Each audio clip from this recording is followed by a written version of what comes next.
शुभ सकाळ पिलामाने आस तुम षष्ठ श्रेणी भूगोल बहिर द्वितीय अध्याय भूगोलक अक्षांश और द्राघिमार अक्षांश विषय पढ़ा। आमे पृथ्वी रे बास करूँ तेणु पृथ्वीर विभिन्न विषय जानिबा आमर अत्यंत आवश्यक। किंतु पृथ्वीर एही विशाल आकार संबंधरे कल्पना करिबा सहज नुहे। सेथिपाई यार एक अविकल क्षुद्र प्रतिरूप उपरे आमको निर्भर करने को पड़े। पृथ्वीर यही क्षुद्र प्रतिरूप को भूगोलक बा ग्लोब कहते। आमे मानचित्र बा ग्लोब विषय अध्ययन करने पूर्वर दिग विषय आम जानिबा। ग्लोबर ऊपर अंश को उत्तर दिग एवं निम्न अंश को दक्षिण दिग। ग्लोब को मानचित्र को सम्मुख भाव में छिड़ा आम डाण पाख जो पाखरे रहे ताको पूर्व दिग एवं बाम पार्श्व को आम पश्चिम दिग भाव में नहीं था। वर्तमान उत्तरस्थ प्रांत बिंदु को उत्तर मेरु बा सुमेरु, दक्षिणस्थ प्रांत बिंदु को दक्षिण मेरु बा कुमेरु कहते। ग्लोब रे मध्य तुमे उत्तरस्थ उत्तर मेरु एवं दक्षिणस्थ दक्षिण मेरु को जो करुवा एक काल्पनिक रेखाखंड को अक्ष कहते। पृथ्वी निजर अक्ष चारिपटे पश्चिम पूर्व को अनवरत घूरी थाए।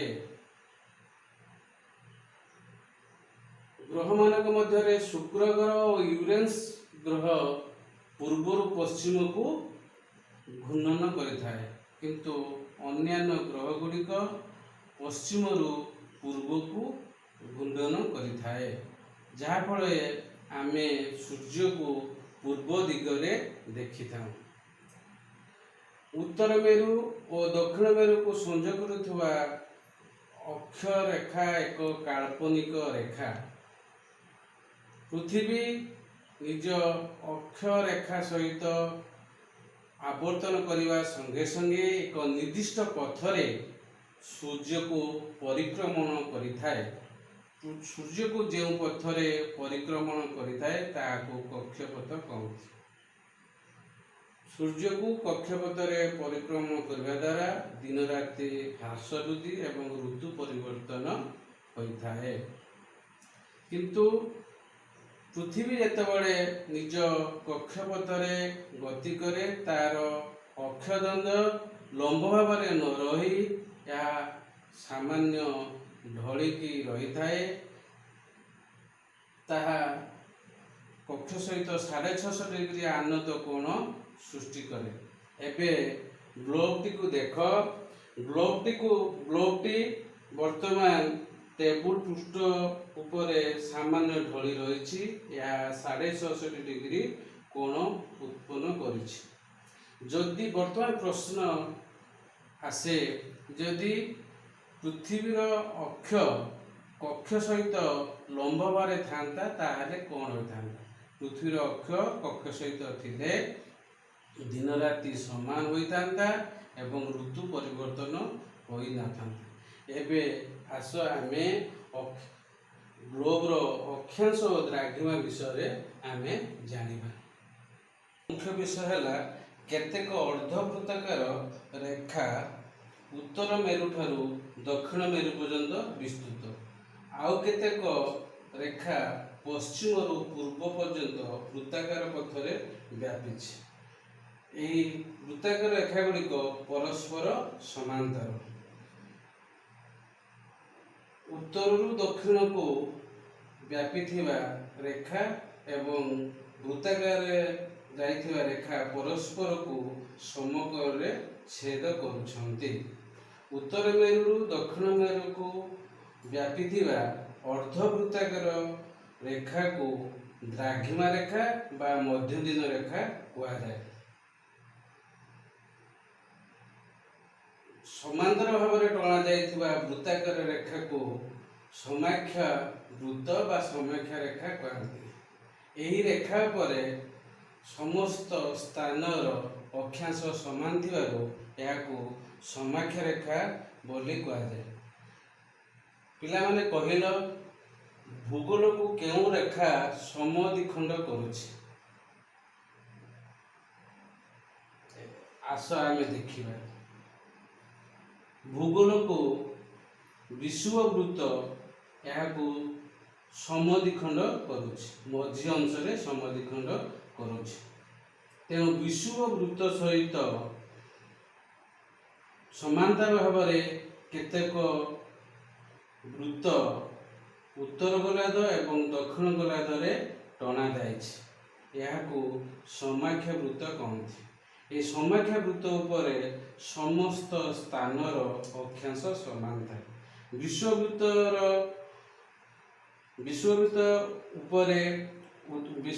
ଠାରୁ ଆମେ ଯଦି ଉତ୍ତର ମେରୁଆ ପର୍ଯ୍ୟନ୍ତ ଯିବା, ଯେଉଁ ବୃତ୍ତାକାର ରେଖା ଗୁଡ଼ିକ ପାଇବା ତାହା କ୍ରମଶଃ ହ୍ରାସ ହୋଇ ଏକ ବିନ୍ଦୁରେ ଶେଷ ହୋଇଛି। ସେହିପରି ବିଷୁବବୃତ୍ତରୁ ଆମେ ଯଦି ଦକ୍ଷିଣ ମେରୁ ପର୍ଯ୍ୟନ୍ତ ଯିବା, ଏହି ବୃତ୍ତାକାର ସମାକ୍ଷା ବୃତ୍ତ ଗୁଡ଼ିକର ଦୈର୍ଘ୍ୟ କ୍ରମଶଃ ହ୍ରାସ ହୋଇ ଏକ ବିନ୍ଦୁରେ ଶେଷ ହୋଇଛି। ଏହି ଆଳୁଟିକୁ ପୃଥିବୀର ପ୍ରତିରୂପ ଭାବରେ ଆମେ ନେବା। ଏଇଟା ହେଉଛି ବିଷୁବବୃତ୍ତ। ବିଷୁବବୃତ୍ତ ଏହି ପ୍ରତିରୂପକୁ ସମାନ ଦୁଇ ଭାଗରେ ବିଭକ୍ତ କରୁଛି। ବିଷୁବବୃତ୍ତ ଦ୍ୱାରା ବିଭାଜିତ ସମତଳକୁ ବିଷୁବ ସମତଳ କୁହାଯାଏ। ଯଦି ଆମେ ବିଷୁବବୃତ୍ତ ଠାରେ ଆମେ ଏହି ପ୍ରତିରୂପକୁ ଆମେ ମଝିରୁ କାଟିଦେବା, ଆମେ ଦୁଇଟି ଅଂଶ ପାଇବା। ଏହା ଉପର ଅଂଶକୁ ଉତ୍ତର ଗୋଲାର୍ଦ୍ଧ ଏବଂ ନିମ୍ନ ଅଂଶକୁ ଦକ୍ଷିଣ ଗୋଲାର୍ଦ୍ଧ କୁହାଯାଏ ଓ ଏହାକୁ ବିଷୁବ ସମତଳ କୁହାଯାଏ। ଏହି କେନ୍ଦ୍ରକୁ ଭୂକେନ୍ଦ୍ର କୁହାଯାଏ। ଏବେ ଆମେ ଗ୍ଲୋବରେ ବର୍ତ୍ତମାନ ଆମେ ଦେଖିବା ଯେ ଏଇଟା ହେଲା ବିଷୁବବୃତ୍ତ। ବିଷୁବବୃତ୍ତର ଉପରି ଅଂଶକୁ ଉତ୍ତର ଗୋଲାର୍ଦ୍ଧ ଏବଂ ବିଷୁବବୃତ୍ତର ନିମ୍ନ ଅଂଶକୁ ଦକ୍ଷିଣ ଗୋଲାର୍ଦ୍ଧ କୁହାଯାଏ। ବିଷୁବବୃତ୍ତ ଦୁଇଟି ଗୋଲାର୍ଦ୍ଧକୁ ଦୁଇ ସମାନ ଭାଗରେ ବିଭକ୍ତ କରୁଛି ଏବଂ ଏହି ସମତଳକୁ ଆମେ ବିଷୁବ ସମତଳ ବୋଲି କହିବା। ପୃଥିବୀର ଅକ୍ଷ ଭୂକେନ୍ଦ୍ର ଦେଇ ଉତ୍ତର ମେରୁରୁ ଦକ୍ଷିଣ ମେରୁ ପର୍ଯ୍ୟନ୍ତ ବ୍ୟାପିଛି। ତେଣୁ ଏଇଟା ହେଲା ଭୂକେନ୍ଦ୍ର। ଆମେ ବର୍ତ୍ତମାନ ଅକ୍ଷାଂଶ କ'ଣ ଆମେ ଜାଣିବା। ବର୍ତ୍ତମାନ ଦେଖ,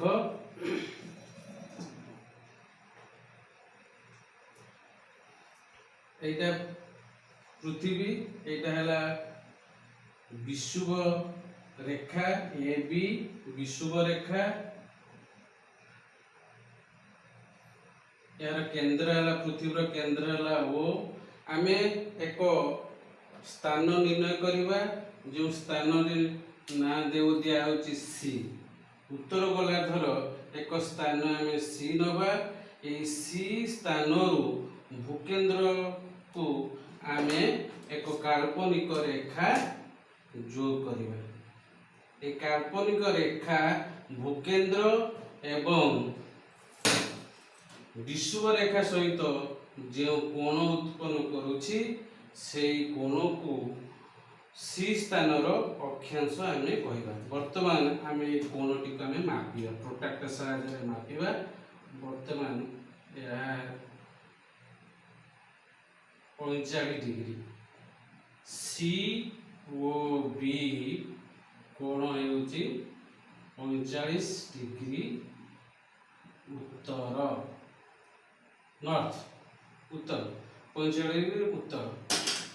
तेणु सी स्थान अक्षांश होउछि 45 डिग्री उत्तर। सी स्थान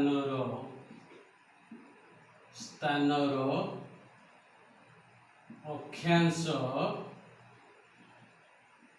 45 डिग्री उत्तर। सेहीपरि एक स्थान दक्षिण गोलार्धरे डी निया जाऊ। दक्षिण गोलार्धरे एक स्थान डी निया डी स्थान सहित एक काल्पनिक रेखा भूकेंद्र सहित आमे जोग करिबा।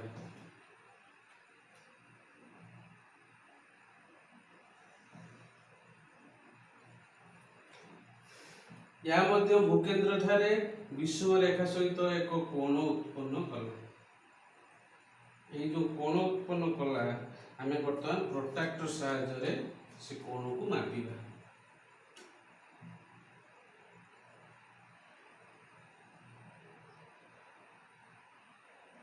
50 डिग्री।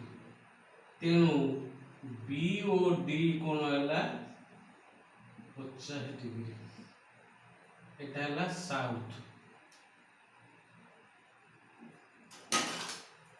तेणु डी स्थान अक्षांश है डी स्थान अक्षांश है डी स्थान अक्षांश है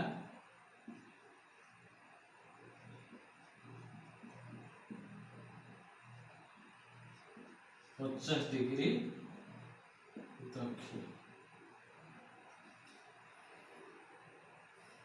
तेणु आम अक्षांश क्या कहवा पृथ्वी उपरिस्थ कौन से एक स्थान भूकेंद्र और विषुव रेखा सहित जो कोण उत्पन्न करे से कोण को से स्थान अक्षांश बोली कहुए।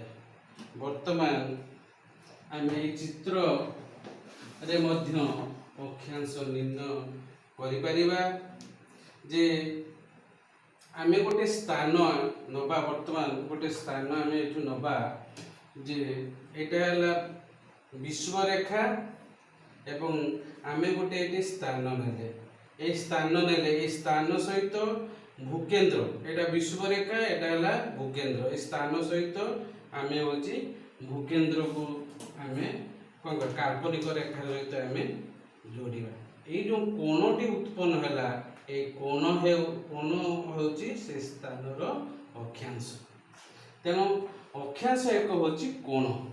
वर्तमान आमे एक आलू साहाय्य अक्षांश किपरि निर्णय करा जाए ताहा आमे वर्तमान जानिबा। एटा होची हमर उत्तर मेरु एवं दक्षिण मेरु। एटा होची एटा भूकेंद्र एटा हला भूकेंद्र। तेणु आमे उत्तर गोलार्धर एक स्थान आमे नेले ए स्थान ठारू एक काल्पनिक रेखा आमे भूकेंद्र पर्यंत आमे नेले। भूकेंद्र पर्यंत आमे जो काल्पनिक रेखा नेले ताहा एठी कोन होची ना भूकेंद्र थारे एटा संयोग होची। ए जो भूकेंद्र थारे जो संयोग होची एटा विषुव समतल ए विषुव समतल सहित एक कोण सृष्टि करुची। ए जो विषुव स्थान भूकेंद्र एवं विषुव समतल सहित जो कोण सृष्टि कला से कोण ही होची से स्थानर अक्षांश। एबे पिला माने जानिलो अक्षांश कोन निज निज खाता रे लेख। पृथ्वी उपरिस्थ कौन से एक स्थान भूकेंद्र एवं विषुव रेखा सहित जो कोण सृष्टि करे से कोण को से स्थानर अक्षांश कहा जाए। ताहले अक्षांश एक होची कोण। भूपृष्ठ उपरे अक्षांशर कौणिक दूरता को अक्षांश कोण मध्य कहा जाए।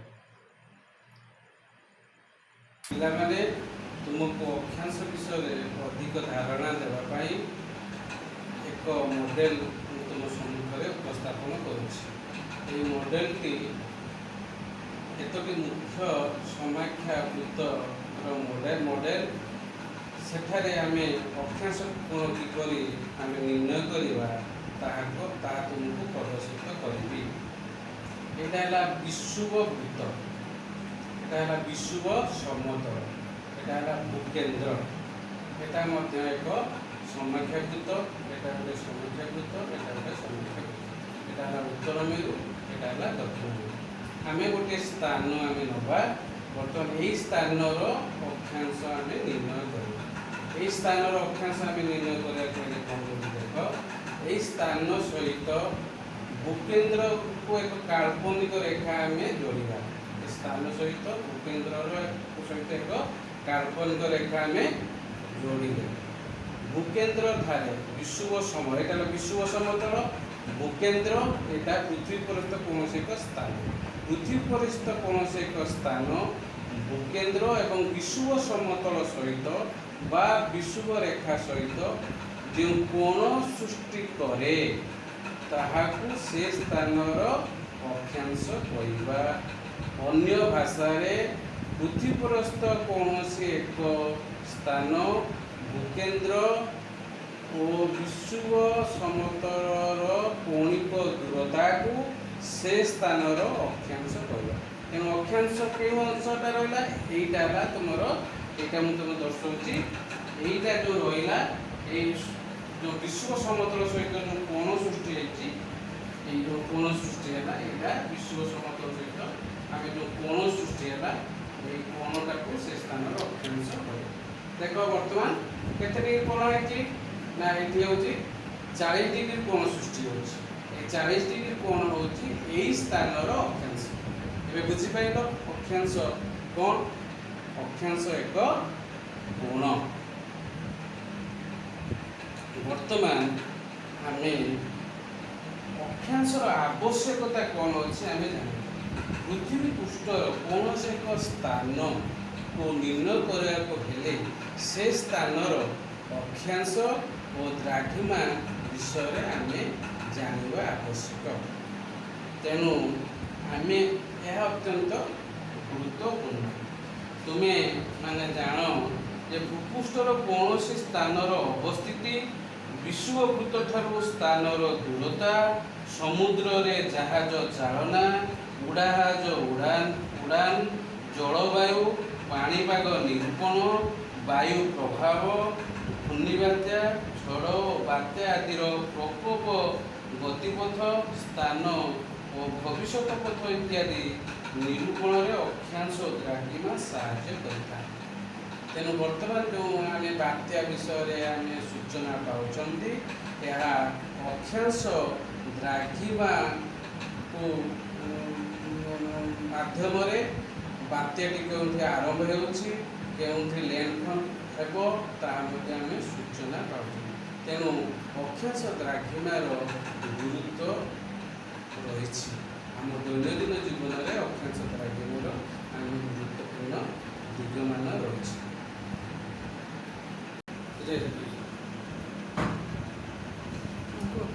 ଆସ ପିଲାମାନେ ଅକ୍ଷାଂଶର ବୈଶିଷ୍ଟ୍ୟ ବିଷୟରେ ଜାଣିବା। ଅକ୍ଷାଂଶ ଏକ କୋଣ ବା କୌଣିକ ଦୂରତାକୁ ବୁଝାଏ। ଅକ୍ଷାଂଶ ଏକ କୋଣ ଏବଂ କୌଣିକ ଦୂରତାକୁ ବୁଝାଏ। ଅକ୍ଷାଂଶ ଅତି କମରେ 0 ଡିଗ୍ରୀ ଏବଂ ଅତି ବେଶୀରେ 90 ଡିଗ୍ରୀ ରହିଥାଏ। ଆମେ ଯେତେବେଳେ ଅକ୍ଷାଂଶ ନିର୍ଣ୍ଣୟ କରନ୍ତି ବିଶ୍ୱବୃତ୍ତରୁ ଉତ୍ତର ମେରୁ ପର୍ଯ୍ୟନ୍ତ 90 ডিগ্রি, বিশ্ববৃত্তରୁ দক্ষিণ মেরু পর্যন্ত 90 ডিগ্রি। দেখ গ্লোবটিকে দেখ, বিশ্ববৃত্তରୁ উত্তর মেরু পর্যন্ত 90 ডিগ্রি এবং বিশ্ববৃত্তରୁ দক্ষিণ মেরু পর্যন্ত 90 ডিগ্রি।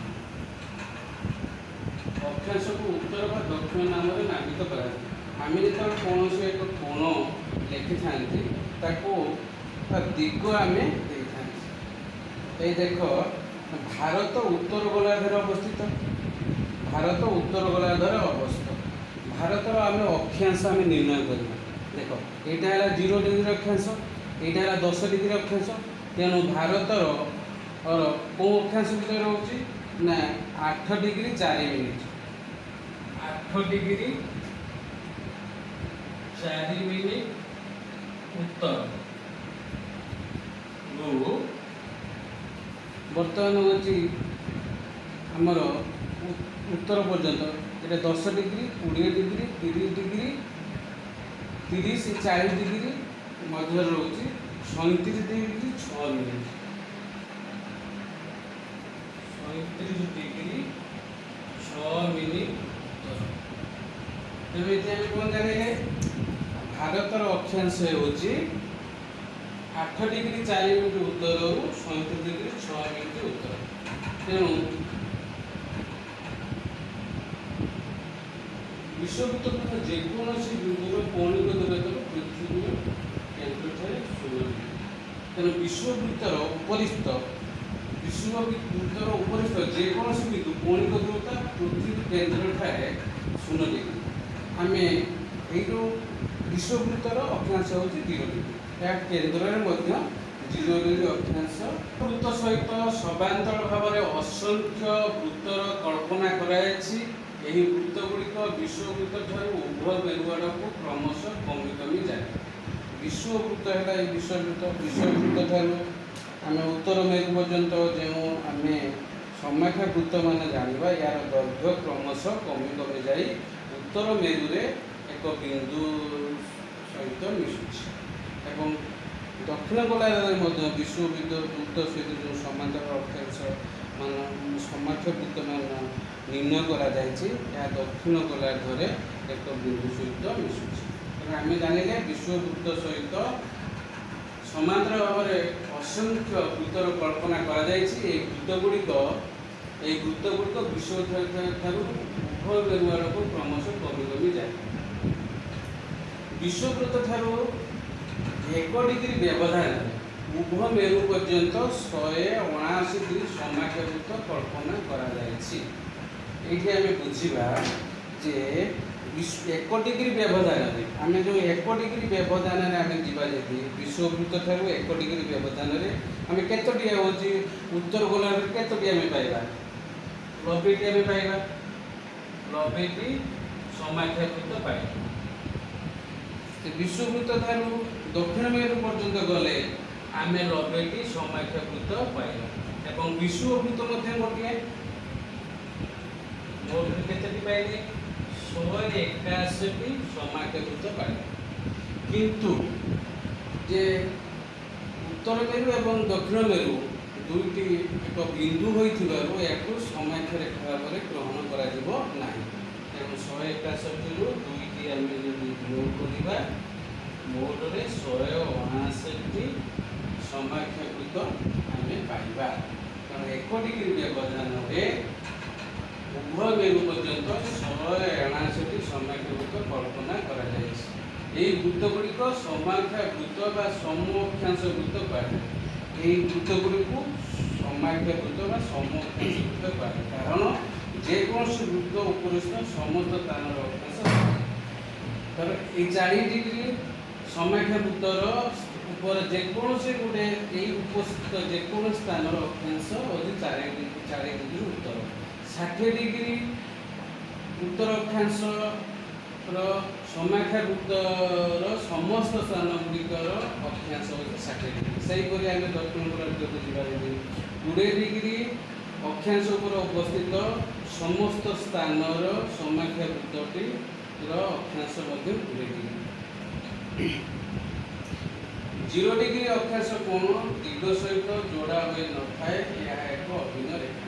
तेणु विश्ववृत्तर अक्षांश होती 0 डिग्री जेहेतु या 0 डिग्री यह कौन उत्तर कि दक्षिण को सूचा जाए न थाए। तेणु एवं आस आम मुख्य अक्षांश गुड़ी जाना।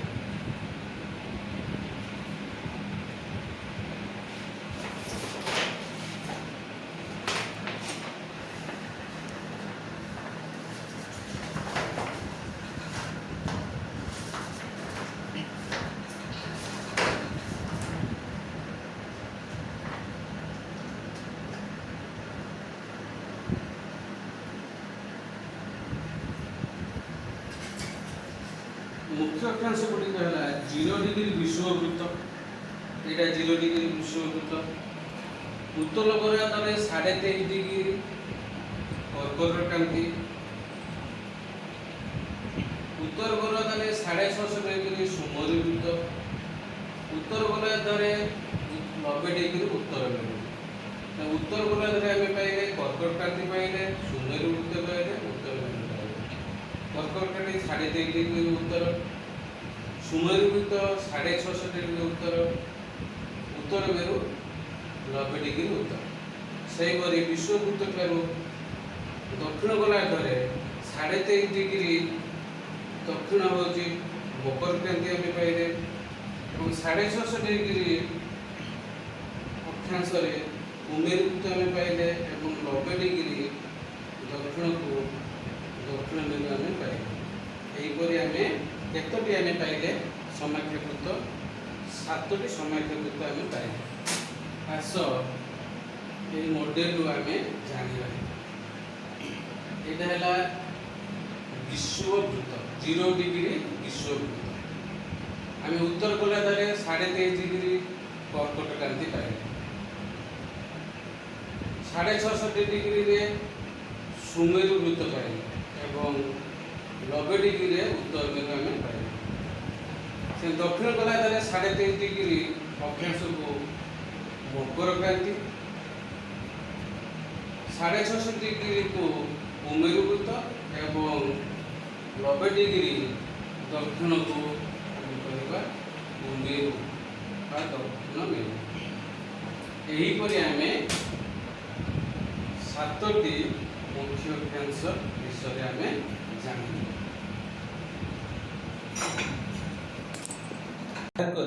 पृथ्वीर तापमंडल निर्णय करा जायछि। तुमे जानिछ आम 7टी प्रधान अक्षांश विषय आम आलोचना कले। यही प्रधान 7टी अक्षांश को नहीं तापमंडल सृष्टि करा जायथाय। पृथ्वी निज अक्ष सहित कक्ष सहित 650 डिग्री कोण रे परिक्रमण करिथाय। पश्चिम रु पूर्व को परिक्रमण करिथाय। सूर्यर सड़क किरण कर्कट क्रांति एवं मकर क्रांति मध्यवर्ती अंचल रे पड़े एवं यह अधिक उष्म होइथिबारु ए मंडल को उष्म मंडल बा ग्रीष्म मंडल कहते। पृथ्वीर उत्तरायण और दक्षिणायन गति जोगु कर्कट क्रांति उपरे वर्षरे थरे पृथ्वी अवस्थान करती एवं मकर क्रांति उपरे पृथ्वी सूर्य थरे अवस्थान करती। कर्कट क्रांति एवं मकर क्रांति मध्यर समाख्याभूत उपरे सूर्य वर्षरे 2 थर अवस्थान करती। तेणु यह अंचल अधिक सूर्य ठारू उत्ताप पाई थाए एवं यह अंचल को उष्म मंडल बा ग्रीष्म मंडल कहती। 23.5 डिग्री उत्तर कर्कट क्रांति एवं 23.5 डिग्री दक्षिण कर्कट क्रांति मध्यवर्त अंचल को उष्म मंडल बा ग्रीष्म मंडल कहा जायथाय। वर्तमान देखिबा 23.5 डिग्री उत्तर एवं 650 डिग्री उत्तर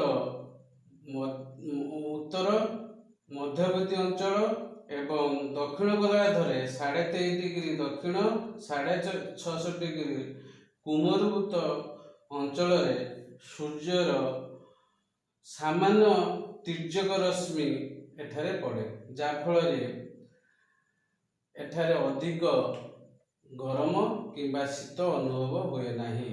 यहाकू नातिशीतोष्ण मंडल कहती। पृथ्वी कर्कट क्रांतिर उत्तर को सूर्य कर्कट क्रांतिर उत्तर को एवं मकर क्रांतिर दक्षिण को क्यों अक्षांश लंब भाव में अवस्थान करे नथांती।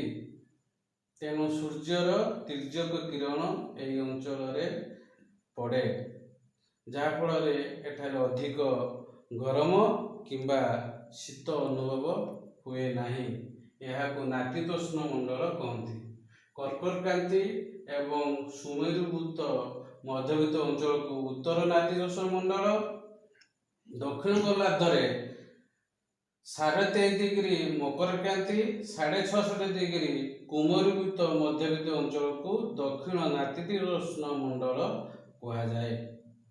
एठारे अधिक ଗରମ କିମ୍ବା ଶୀତ ଅନୁଭୂତ ହୁଏ ନାହିଁ।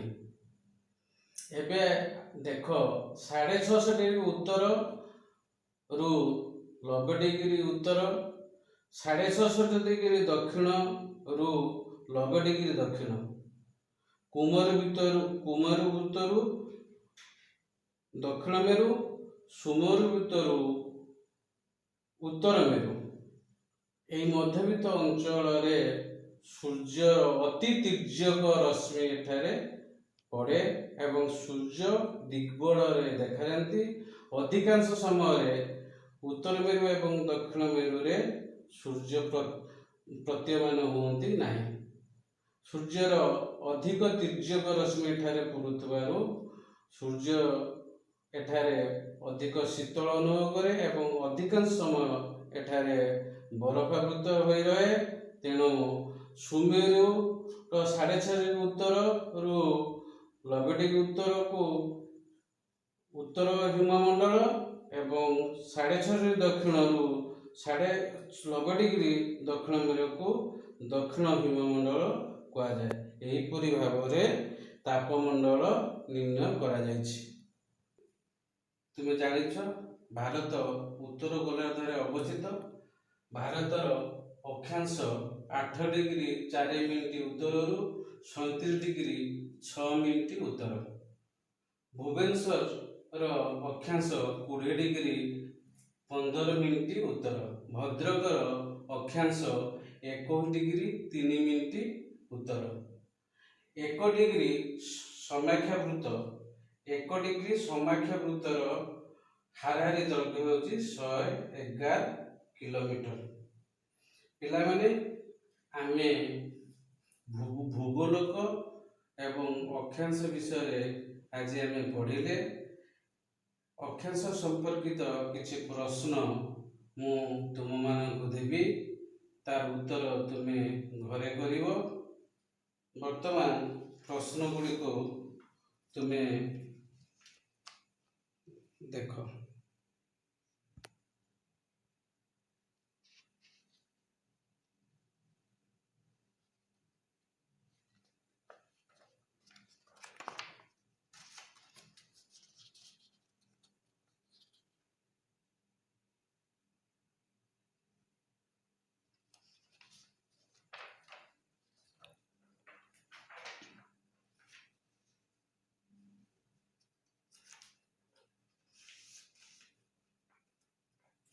ମୁଁ ଯେ ଆଜି ପଢ଼େଇଲି ତାର ମଧ୍ୟ ସାରାଂଶ ଗୁଡ଼ିକୁ ତୁମେ ଦେଖିପାରିବ। ୟାକୁ ପଢ଼ିକି ତୁମେ ଅଧିକ ଅକ୍ଷାଂଶ ବିଷୟରେ ମଧ୍ୟ ଜାଣିପାରିବ।